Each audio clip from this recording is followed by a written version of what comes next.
Nós temos falado sobre vento forte nesses dias. E se eu lhe perguntar, tirando Jesus, qual foi a pessoa na Bíblia que mais experimentou um vento forte que acabou com tudo? Quem foi? Quem acertar, Paulinho paga um lanche. Quem? Jó. De todas as experiências que a Bíblia traz, sem sombra de dúvidas, aquele que experimentou mais as consequências de um vento forte foi Jó. Um livro que a gente pouco lê. Não é verdade? A gente sabe que está ali, conhece um versículo ou outro, mas a gente não se aprofunda no estudo sobre Jó, dificilmente. Mas o livro de Jó foi escrito com um propósito. E o propósito foi: o justo sofre. A ideia do livro de Jó é dizer para mim e para você que mesmo aqueles que são íntegros, justos, tementes a Deus e que se desvia do mal, um dia vai sofrer. Um vento forte chega na vida dele. E foi o que aconteceu com Jó. Logo no capítulo 1, a gente vê um relato do que aconteceu com Jó, e é algo que, dos seres humanos que eu conheço, quase nenhum suportaria aquilo que Jó passou. Mas é importante a gente ter algumas coisas em mente antes da gente ler o livro de Jó. A primeira coisa é que o livro de Jó é um livro de sabedoria. Faz parte de um trecho, de um bloco da Bíblia que é chamado de livros de sabedoria. O livro de Jó está lá. E uma ideia que a gente precisa ter no coração quando a gente se aproxima de livro de sabedoria é de que livro de sabedoria a gente não lê assim. A gente lê assim. Não é ler para chegar ao final e saber, o final da história? Não, o final da história não é o mais interessante. É um livro que a gente vai lendo aos poucos, aprofundando o máximo possível. Então, ao invés de ir acumulando informações, a gente vai buscando em cada momento a profundidade da sabedoria. Então, é assim que se lê um livro de sabedoria. Lê com calma, degustando, lê, volta de novo, com paciência, com calma, em oração, sensível ao Espírito.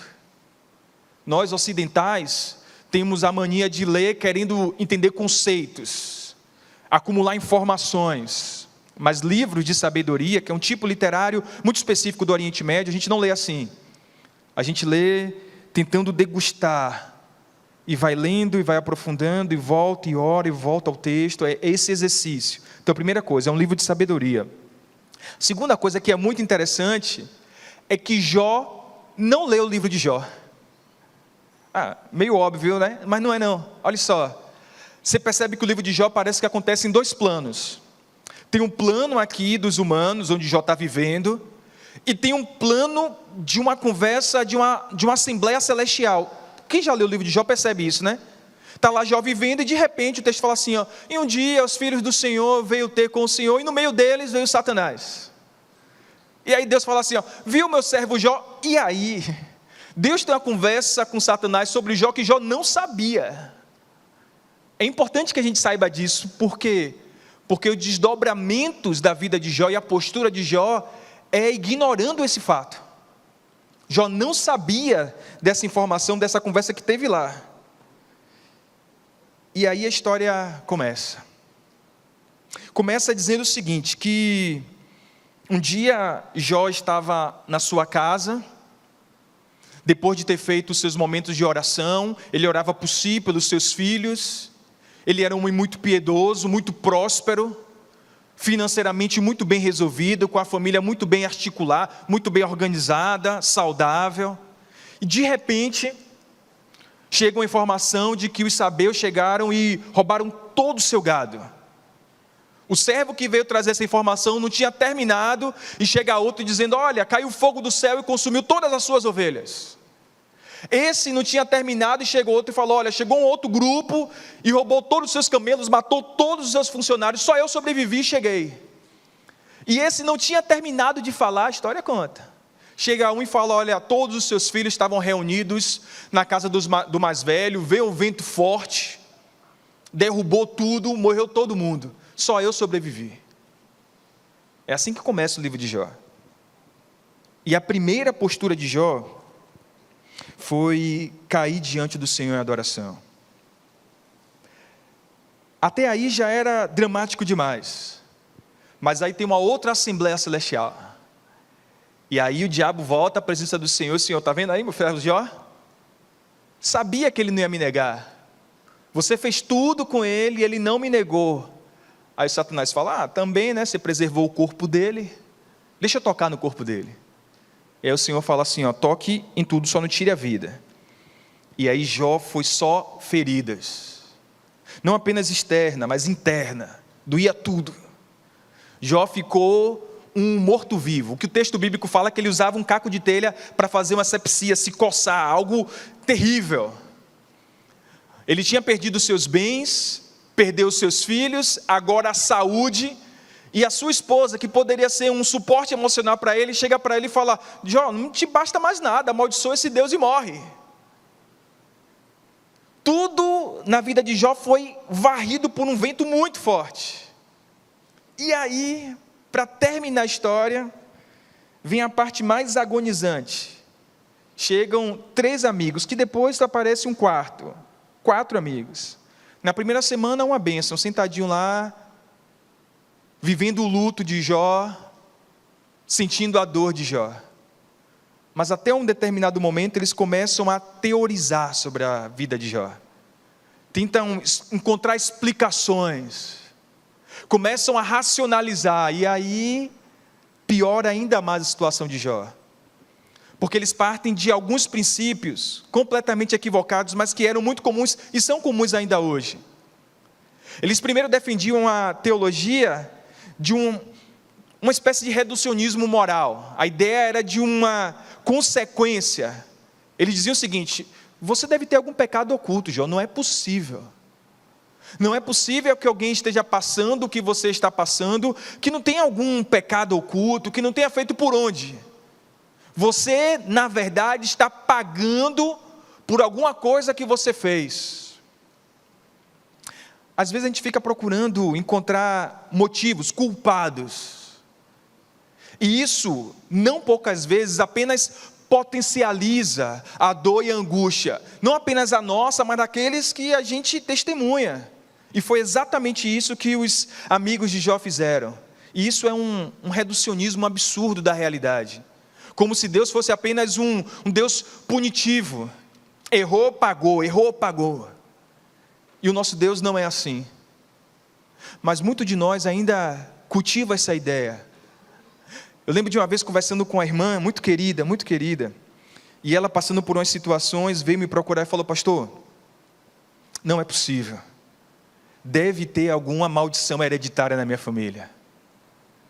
E aí eu lembrei a ela de que aqueles que estão com o Senhor, o inimigo não toca.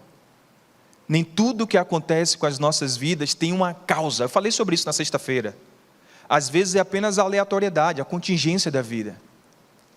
Mas esses homens aqui, diante da luta, do luto, da dor de Jó, tentou encontrar uma explicação. E essa explicação nada mais era do que um moralismo, uma teologia moralista, de causa e efeito. Logo depois eles mudaram o argumento. E o próximo era um determinismo teológico. Como se Deus coubesse numa caixinha. Como se Deus só agisse a partir de princípios e valores muito bem estabelecidos, que não permite que o Senhor faça nada além daquilo. Um Deus muito previsível. E se não fosse aquilo, não era Deus. Eu gosto muito de teologia. Gosto de teologia sistemática. Mas eu entendo que a teologia é muito menor do que o nosso Deus. O salmista diz que Deus é insondável. Ele está muito além da nossa capacidade.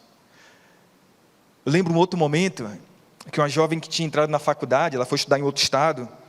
Em determinado momento ela mandou uma mensagem no WhatsApp: pastor, estou precisando falar com você urgente. E aí a gente pensa logo no pior, né? Ela ligou. E aí começou a falar de que estava ouvindo muita coisa na faculdade, os professores muito bons, e que, ao mesmo tempo que ela amava a Deus, que ela cria no Senhor, que a fé dela não estava abalada, mas tudo aquilo que ela estava escutando parecia não encaixar na realidade. Que ela tentava entender sobre o Senhor e o Senhor sempre escapava. E eu lembro que na hora o exemplo que eu dei a ela foi o seguinte: pense no oceano. Esse é o nosso Deus. E pense em um copinho. O copinho é a nossa mente. É impossível a gente conhecer tudo sobre o Senhor, ainda que dentro do copinho você consiga colocar um pouquinho da água do oceano, mas é só um pouquinho. Sobre Deus a gente conhece um pouco, muito pouco do que Ele de fato é.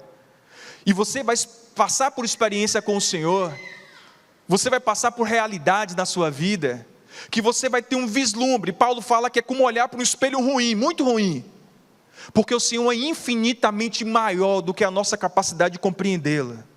E o que esses amigos de Jó tentaram fazer? Tentaram colocar Deus dentro de uma caixinha. Tá, Jó, já que o que você está passando não é consequência do pecado, logo, e aí foi tentando explicar, categorizar, sistematizar Deus. Repito, a teologia é muito importante, não estou desvalorizando, mas o nosso Deus é infinitamente maior. E depois, terceiro argumento que eles trazem para Jó, demonstram a incapacidade de lidar com o mistério. E aí o teólogo diz que Deus é mistério tremendo. Deus é aquele que está em luz inacessível. Tudo isso aqui está acontecendo com a vida de Jó. E Jó era um homem íntegro, justo. Mas quando Deus vai responder, porque até então Deus está em silêncio, meus irmãos, em silêncio, absoluto silêncio. E quando Deus vai responder, mais uma vez Deus é completamente contra-intuitivo. Porque talvez o que Jó esperava, ou o que eu e você esperaríamos, era uma justificativa. Afinal de contas, ele era um homem de Deus. Afinal de contas, ele era um homem de oração, era íntegro, se esforçava para fazer tudo certinho. Então, nada mais justo do que Deus venha dar explicações para ele. Só que Deus dá uma resposta maravilhosa, no capítulo 38. Quero ler alguns versículos. Abra sua Bíblia, por favor. Jó, capítulo 38. Vou dar um tempo aí para você ler Jó, porque talvez a sua página da Bíblia esteja grudada aí nesse livro de Jó. A gente não lê muito Jó, mas ache aí Jó. 38.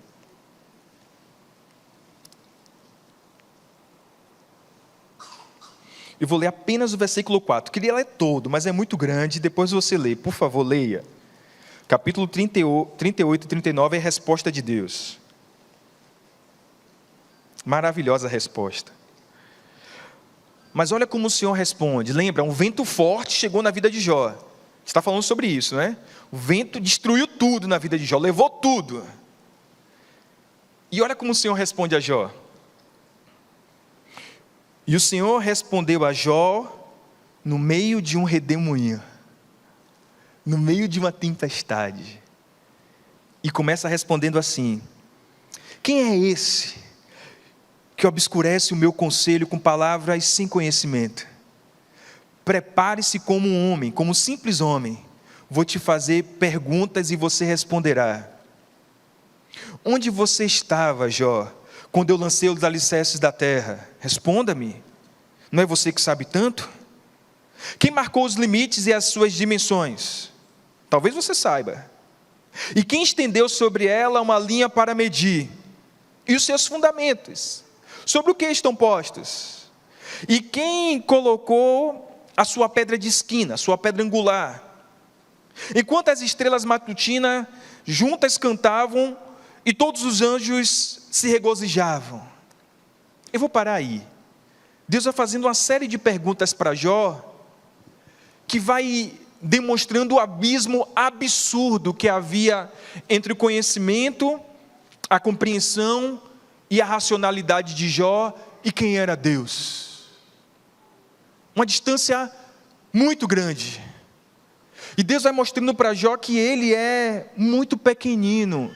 E aqui tem uma lição importante para mim e para você. Muitas vezes, Deus não responde às nossas orações simplesmente porque nós não temos capacidade de entender os planos do Senhor. É a experiência do copinho do oceano. Deus tem um plano complexo, profundo, denso, enorme. E nós somos limitados e precisamos reconhecer isso. Isso não é sinal de fraqueza, é de dependência. Porque quando a gente fala assim, eu não entendo os seus planos, mas eu confio em ti, isso é um passo de fé. Porque fé, meus irmãos, preste atenção nisso, não é quando você dá ordens e coisas acontecem. Isso a Bíblia chama de outra coisa. Isso não é fé cristã. Eu orei, eu pedi, tudo aconteceu como eu queria. Isso é feitiço, que dá ordens aos poderes místicos e coisas acontecem. Não é assim. A oração da fé, eu falei hoje pela manhã, é você orar pelo que você sonha, pelo que você deseja, pelos seus planos, mas consagrar os seus planos, a sua oração, àquele que conhece todas as coisas, ao Senhor de todas as coisas, porque o que Deus responde a Jó aqui, mostra para ele, primeira coisa, é que Deus é infinitamente sábio, e nós não. Primeira coisa. A segunda coisa, é que Deus não faz calmaria para responder a Jó. Ele responde a Jó no meio da tempestade. Vai ter momentos que a gente vai ter que consertar o avião em pleno voo. Não vai parar. Não vai fazer calmaria primeiro. Vai ser no voo. Vai ser no meio da vida, no meio da luta, do vento forte. E aqui que o texto diz isso. Um redemoinho, uma tempestade de Deus falou para Jó, falou com Jó lá no meio da sua luta. Mas eu poderia falar bastante aqui sobre Jó, e eu fiquei, confesso, orando e pedindo a Deus direcionamento, porque é um texto que tem muitas possibilidades de entradas, e eu optei por uma. Como o justo passa por uma tempestade. E tem 3 falas de Jó que eu acho que ele nos ensina como passar pela tempestade. A primeira está no capítulo 1, volta lá no capítulo 1 agora, versículo 20 ao 21. Logo depois de Jó ouvir tudo o que aconteceu com seus bens, sua propriedade, sua fonte de renda, com os seus filhos, que ele amava muito, sua família, com a sua própria saúde, a primeira postura de Jó foi o seguinte: se levantou, versículo 20, rasgou o seu manto, raspou a cabeça, se prostrou com o rosto em terra, em adoração, e disse: saí nu do ventre da minha mãe, e nu partirei. O Senhor deu, o Senhor levou, bendito seja o nome do Senhor. Como é que um justo passa pelo dia mau? Em adoração ao Senhor. Jó viveu o seu luto, raspou a cabeça, rasgou as vestes, se prostrou. Quanto tempo a gente não sabe, qual a intensidade a gente não tem ideia. Eu imagino que foi algo agonizante, um luto pela perda de todos os seus filhos. Imagine, alguém já disse que quando os filhos perdem os pais, eles são órfãos, mas quando os pais perdem os seus filhos, não tem nem palavra para descrever a dor. O que é que ele é? Então a gente não pode mensurar a dor de alguém, a gente não pode teorizar. Uma coisa muito perversa que se faz diante de alguém em dor é querer explicar, racionalizar a dor do outro. Diante da dor do outro a gente silencia, reverente. Então Jó viveu o seu luto, mas no meio do seu luto ele reconheceu o seu Deus. Em 1 Tessalonicenses capítulo 5, Paulo fala assim, em tudo dai graças, pois essa é a vontade de Deus em Cristo Jesus para vocês. E muita gente faz confusão nesse texto, eu vou tentar explicar. Em tudo dai graças não é a mesma coisa de dizer que por tudo a gente deve dar graças. Tem coisas que não é graça, é lamentação. Perdeu o seu filho, Deus sabe de todas as coisas, agradeça a Deus pela perda de um filho. Isso é desumano. Quem vai agradecer ao Senhor? Obrigado, Senhor, porque perdi os meus filhos. Não é isso que a Bíblia está falando. O que a Bíblia está falando é, apesar da dor avassaladora, Senhor, que eu estou sentindo, eu sei que no meio da minha dor o Senhor está comigo, e por isso eu te dou graças. É isso que o texto bíblico está fazendo, e foi isso que Jó fez. Lamentou, chorou, mas reconheceu que o seu Deus não está submisso às circunstâncias que nós vivemos. Porque eu falei isso na sexta-feira, nós não podemos perder de vista, meus irmãos e irmãs queridos, que aqui nessa terra nós somos peregrinos. Amém por isso? Céus e terra passarão, mas a palavra do Senhor permanece para sempre, e é nela que nós estamos firmados. Um dia nós estaremos do outro lado, pode demorar, mas vai chegar.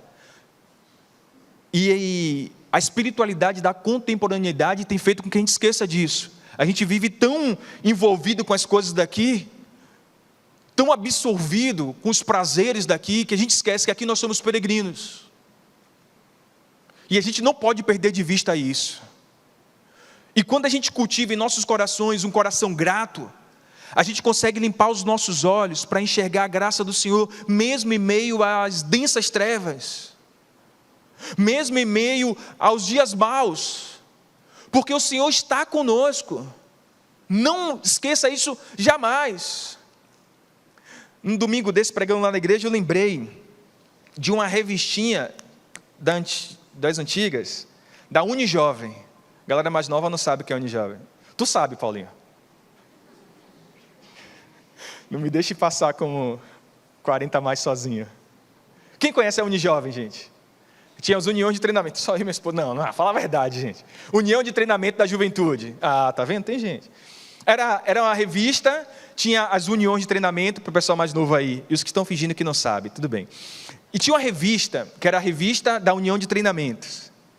E eu lembro, eu novo convertido, li numa revista dessa, algo que marcou meu coração sobre espiritualidade, sobre a nossa vida devocional. O texto dizia o seguinte, que todas as vezes que a gente vai orar, o diabo coloca uma frutinha cheirosa ali, no nosso momento de oração. E aí a gente ora e sente aquele cheiro e a gente imagina que a presença do Senhor está com a gente. É um cheiro agradável. Toda vez. Mas no dia mau, o que o diabo faz? Não coloca a frutinha. E a gente pensa o seguinte, a gente ora e o Senhor não está ali. É simples, é bobo, eu sei. Mas ensina para a gente uma verdade espiritual. É que o Senhor está com a gente independente das circunstâncias. Se você está bem ou não. Se você está rompendo em fé ou não. Se você está em profunda vida de devoção e piedade ou não. A promessa dele para com você e para comigo não depende dessas coisas, depende da sua palavra que não falha, e ele prometeu que estaria conosco todos os dias, no dia bom e no dia mau também. E quando a gente cultiva um coração grato, a gente consegue enxergar o Senhor também no dia mau. Então a primeira coisa que Jó nos ensina no dia mau é não permitir que as circunstâncias tire o Senhor do centro das nossas histórias. A segunda coisa, agora está lá no versículo 19, o capítulo 19. Capítulo 19, eu quero ler com vocês os versículos 25 a 27. Jovem contra-argumentando com seus amigos, aqui ele está respondendo Bildade. Em determinado momento ele fala um dos trechos mais profundos da Bíblia. Olha o que ele diz, versículo 25, Jó 19, 25. Eu sei que o meu Redentor vive, e que no fim se levantará sobre a terra, e depois que o meu corpo estiver destruído e sem carne, eu verei ao Senhor. Eu o verei com os meus próprios olhos, eu mesmo, e não outro. Como anseia o meu peito por isso. Segunda coisa que Jó nos ensina é que nós não devemos perder a esperança. O salmista diz que o choro pode durar uma noite, mas a alegria vem pelo amanhecer. Não há choro que dure para sempre, não há luta que nunca termine, não há besta que resista para sempre. Toda luta, toda dor tem um dia para terminar. Toda. E a gente aprende com Jó aqui a não confiar nas circunstâncias, e sim no caráter do nosso Deus. Isso também é um ato de fé. Nós não somos, tem uma canção que diz isso, nós não andamos por vista. Ainda que as circunstâncias pareçam muito adversas, ainda que as pessoas digam para a gente, rapaz, não tem jeito, não desista. Ou como disse a mulher de Jó, amaldiçoa esse Deus e morre. Eu acredito, meus irmãos, que nós cristãos passamos por todo tipo de luta. Eu não acho que existe uma bodazinha de cristal, que nós somos protegidos das adversidades da vida. Eu já vivi o suficiente para entender que isso não acontece. O filho do ímpio adoece, o meu também adoece. O ladrão ameaça a vida de um lá fora e ameaça a minha também, eu tenho que ter cuidado. De todas as coisas, a gente passa por doenças no corpo, na mente, a gente passa por lutas, a gente perde emprego, a gente passa por todo tipo de desafio, mas tem um que a gente não pode passar, que é o desespero. Sabe por quê? Porque o desespero é a falta de esperança, e nós somos o povo da esperança. Nós somos o povo da esperança, porque a nossa esperança está guardada nos céus. É o que Pedro disse, a gente leu esse texto de Pedro. Guardada e preservada pelo Senhor, para aquele grande dia. E nós somos o povo que caminhamos pela esperança. Deixa esse filho para lá, ele é só dor de cabeça. Nós oramos e cremos que Deus é poderoso para restaurar. Rapaz, esse casamento não dá mais certo não, abandona. A gente crê que Deus pode restaurar. Senhor, já não aguento mais, tal. Mas a gente continua caminhando, porque nós cremos que Deus tem poder para gerar vida. Amém por isso? Quando Jesus vence a morte, Ele não vence apenas a morte que nos levaria para o inferno. Ele vence todos os sinais de morte. Paulo diz isso, que nós devemos experimentar o poder da ressurreição. E aí a pergunta que eu faço para você é: qual é a área da sua vida que precisa experimentar do poder da ressurreição? Pastor, mas eu acho que não tem mais jeito não. Você não tem como dar jeito, mas o nosso Deus pode. E Jó está falando sobre isso aqui. Eu sei que o meu Redentor vive. Os amigos estavam dizendo diferente, mas eu sei que o meu Redentor vive. As circunstâncias, o mercado, a inflação, o que quer que seja, mas eu sei que o meu Redentor vive. E é nele que eu confio, não nas circunstâncias. Como é que o justo passa pelo dia mau, sem perder a esperança? Sem perder a esperança. E o último texto, lá no final, capítulo 42. Depois de passar por tudo, depois de ouvir a resposta do Senhor, no final do deserto, no amanhecer após uma noite escura na alma, no dia anterior à vitória, olha a conclusão que Jó chega.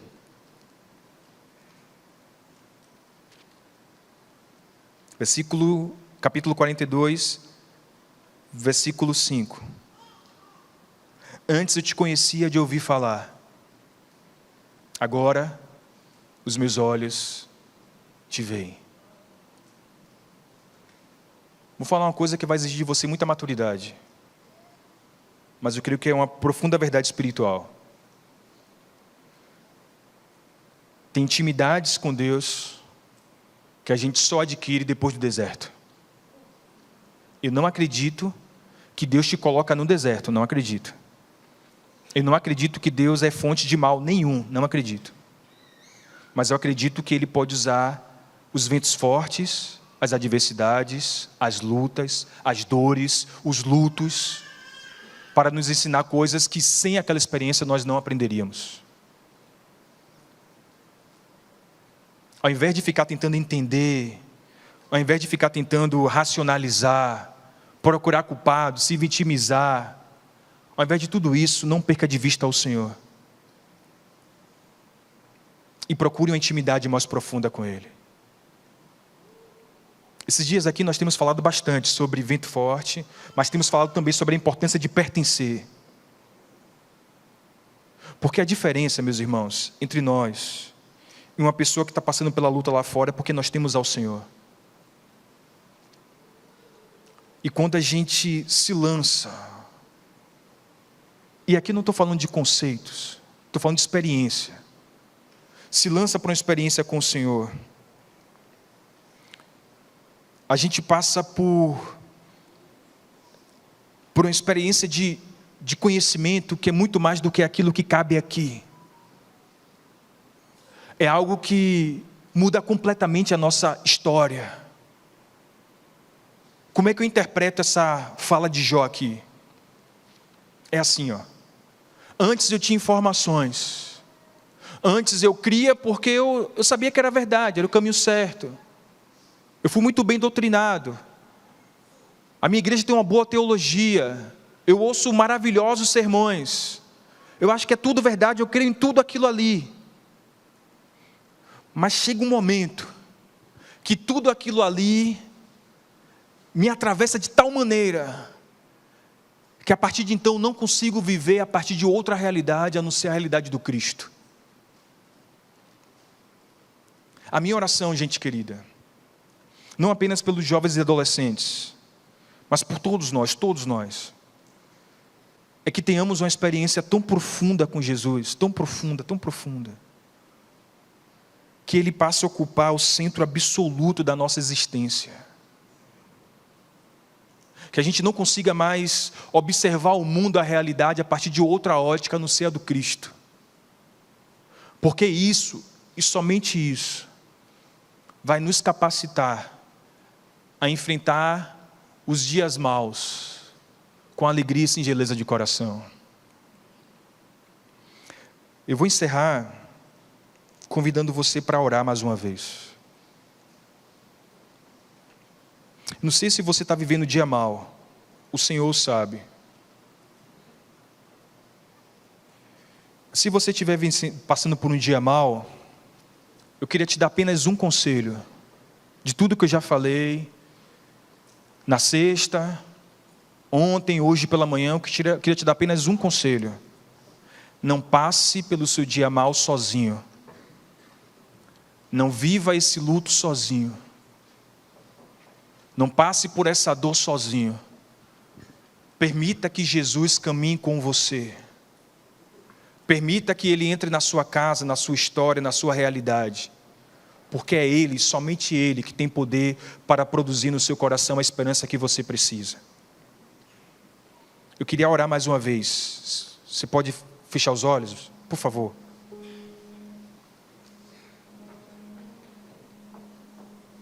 Aquelas que não estão passando por um dia mal, eu te convido a orar para que o Senhor te capacite para, no dia que esse dia mal chegar, você esteja preparado para não negar ao Senhor e permanecer firme e passar por Ele. Mas se tem alguém aqui que está hoje vivendo esse dia mal, hoje, nesse momento, eu queria orar por você. Me permita ser solidário à sua dor, ao seu luto, à sua luta. Eu queria, como irmão em Cristo,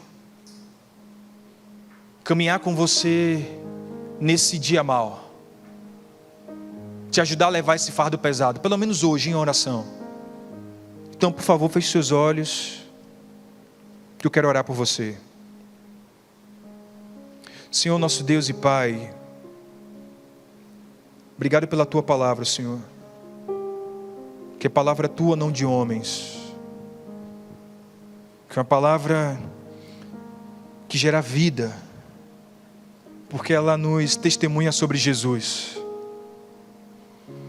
Senhor, nós queremos que tudo isso que está na Tua palavra é verdade, mas pura verdade.